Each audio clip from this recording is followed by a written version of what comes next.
شریعت میں حکم یہ ہے کہ والد صاحب اگر قرضوں میں جکڑ کے اللہ نہ کرے دنیا سے چلے گئے تو شرعاً وہ قرضے چکانا آپ کے ذمے نہیں ہے، ان کے وراثت کے مال میں سے قرضہ ادا کیا جائے گا. سمجھ رہے ہو؟ شرعی مسئلہ یہ ہے کہ قرضہ جو ادا کیا جاتا ہے تو جس کا مال ہوگا اس کے مال میں سے قرضہ ادا کیا جائے گا.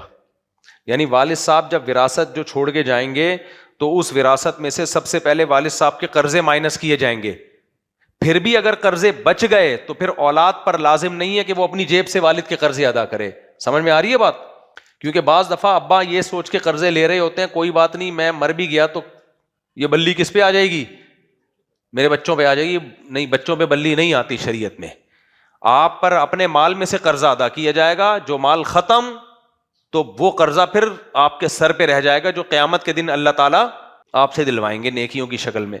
تو اس لیے اپنے بچوں کو مقروض بنا کے مت جایا کریں یہ سوچ کے کہ ہمارے بچے دے دیں گے. وہ کسی بھی مفتی سے فتویٰ لیں گے تو مفتی صاحب یہی کہیں گے کہ آپ پر اپنے مال سے ابا کا قرضہ اتارنا واجب نہیں ہے. وراثت جتنی چھوڑیں گے اس وراثت سے ابا کا قرضہ ادا کیا جائے گا. ہو گیا تو ہو گیا، نہیں ہوا تو قرض داروں کو شریعت میں یہ اجازت نہیں ہے کہ جمشید نے قرضہ لیا تھا اور وہ جمشید کے بیٹے سے مانگے کہ اپنے پیسوں میں سے دو. یہ شریعت میں سمجھ رہے ہو کہ نہیں سمجھ رہے؟